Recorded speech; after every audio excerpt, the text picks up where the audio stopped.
He's another way, somewhere in NNPC. And I went there, I called him. He said he ordered one of his boys to come and pick me.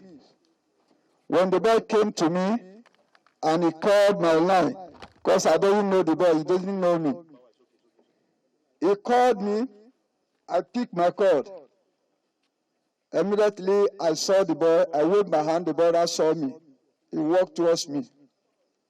And he came and said that the pastor said I should bring me to his place. I said, okay. He now entered my bike. I drove him to the particular place where pastor was. He ordered me to enter inside the premises. I went inside the office. They now asked me to drop the item on the table. I dropped the item on the table. On my lifting of my head from where I bent down to drop the item, they held me with the rope, the wire on my throat. I now struggle and fight, struggle with them. So it gets to a point, I was about to escape. She rushed me again, and he held me down again. That is how the pastor now injected me, and I fell unconscious. That is how they got me and tied me, took me to one hole which is called underground. I doesn't ever experience such of things before. All this happened when he took me to that place. I doesn't know anything. When they took me there, they selected all my eyes, my face, my mouth, my nose, all my head round. And when you took me into that underground, he now cut up the selective from my nose and my face so that I can be able to breathe and see. They now asked me whether I could see. I said, yes, I could see. That is how they left me. About 5 days, according to them, because me, I doesn't know anything that's going on again. About 5 days, they came back to me again. I was crying for water, begging them for water. They asked me whether I would drink water. I said yes. They give me one sachet of pure water. The one called pastor put the water in my mouth because I was bound with rope, with chain.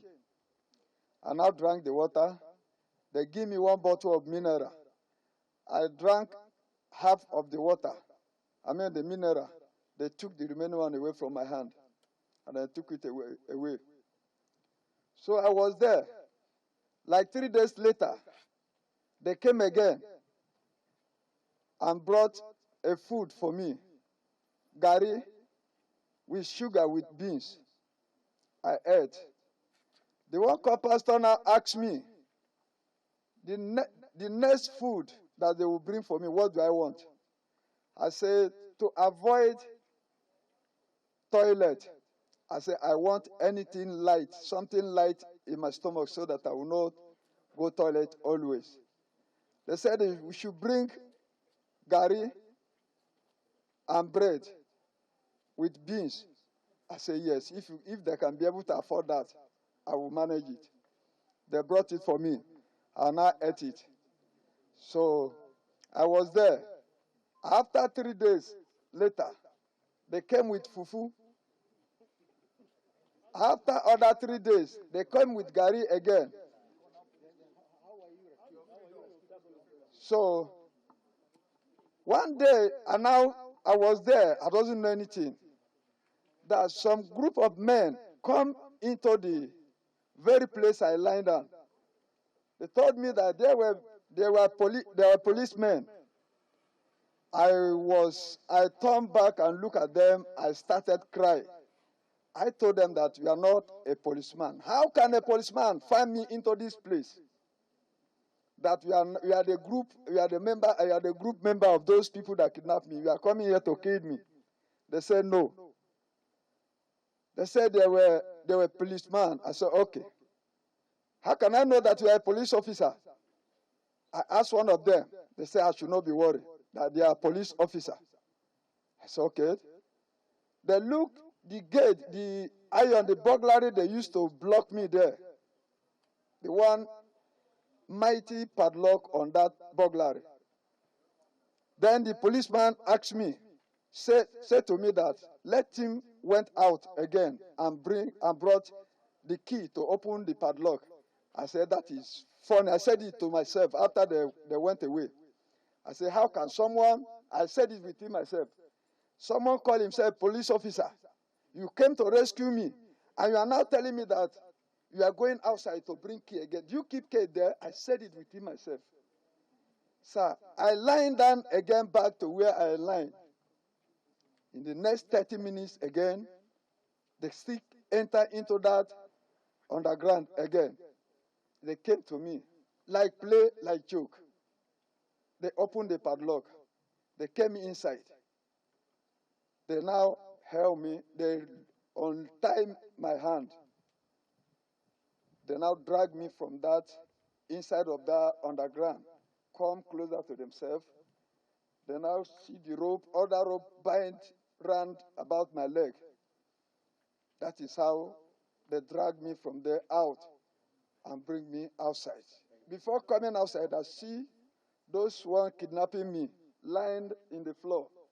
That is how I took belief that it's a police officer that rescued me. That is how it happens, sir. These are the ropes. The ropes that were used in tying. And those are also part of the things they use in binding him. The funny thing here is that, as you will hear from the pastor shortly, he actually told detectives that he's into charity works. And the purpose of embarking on this kidnap is actually to raise money to expand his charity so that he can give free food to people, palliatives to people, buy ram for Ilea for people. And then we begin to wonder, this is a classical case of robbing Peter to pay Paul. But he will be talking to you now. Pastor, please remove. 52 years old. I'm 22 years in ministry now. Back in 2014, I was also ordained a pastor, a resident pastor in Living Faith Chapel, which I have resigned to start my ministry because I was not having free will to do the charity I'm doing in my own present ministry now. Some other thing, no, okay. That is, I was actually ordained pastor by Bishop Abaremu.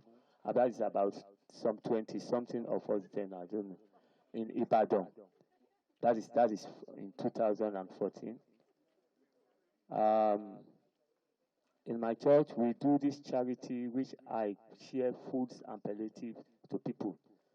And this thing became stronger during the COVID-19. I felt so pity to the extent I don't have anything in my account, and people still come to me for help. So I have this underground which I have dug some time back when I was attacked by this Jagungbale in some many years ago, which the matter is in court, which I was, my neck was broken. I was in loot for some time with nails on my head, which is in the High Court of Ogun State for attempted murder. So I needed a place for escape in case of any further attack. And because of it, I've been having some boys also around me for security reasons. I direct the design of the underground like an underground room, and I've used it on a few occasions when there's situation of threat, and they believe I disappear. So I like the idea of that underground, and it's close to my office. I actually dug that underground when I was using that place as a resident. The place we are using as a church now was my parlor, and the place close to that underground, which has the toilet by the side, was my room. So now when the ministry came up and we needed somewhere decent, we were using that place. Then a few weeks ago, we were short of funds. And the idea of doing something during the Ileya, not looking, because I don't look at Muslim Christians alone. I do anybody that comes to me. So the idea of me doing something for Ileya so that we can get some bags of rice, beans, and gari, and palm oil. Maybe if they have gone there, they will still see a lot of them on ground there, which we share remaining. So then probably with a ram, which we can cut as small as it is, any person that we can give, they must be poor.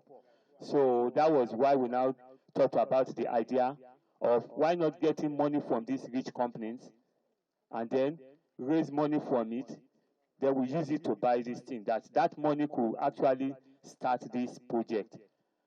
One thing you have not been informed also is that I also designed a kind of website so that when these projects are going on, people can take it. It's called Pure Art.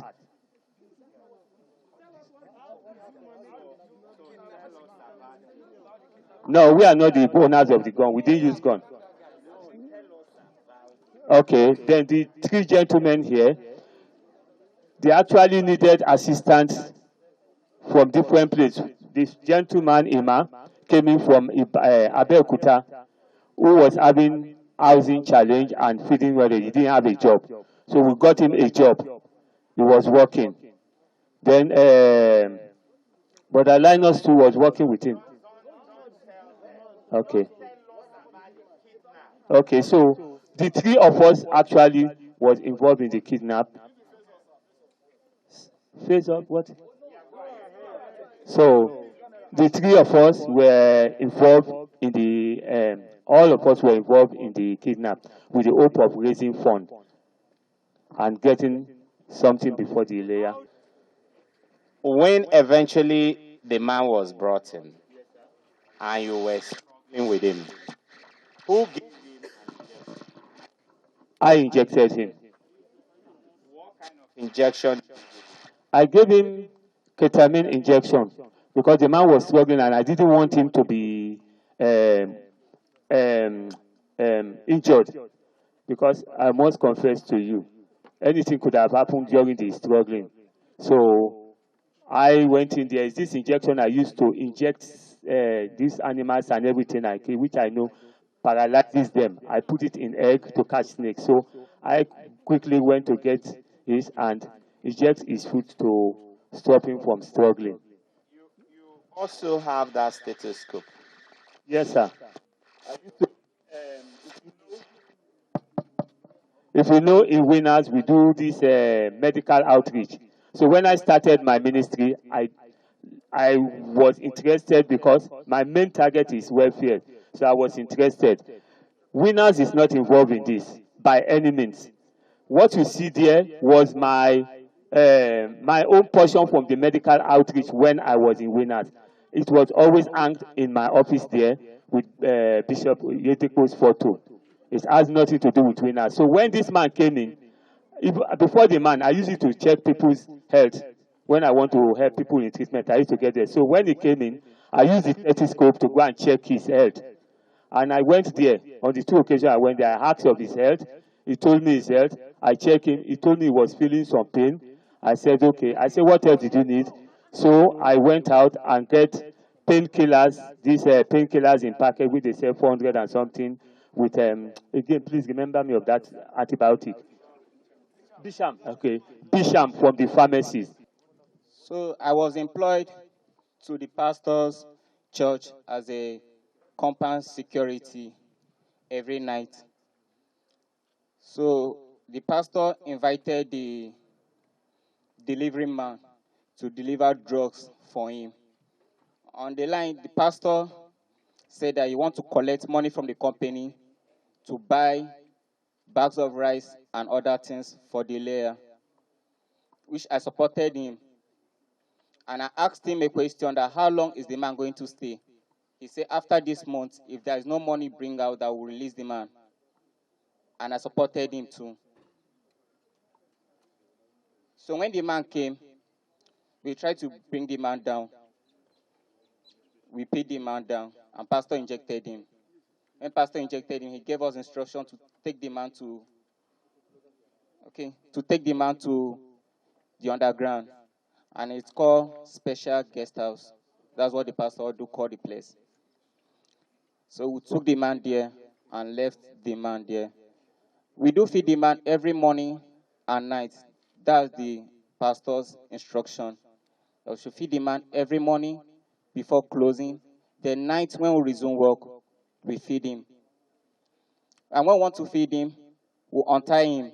He will eat and rest before we tie him back. Till the police arrested me and asked me to take them to where the victim was kept, which I did. I took them to the church. At the pulpit there was underground. So which I took them there, and the man was released.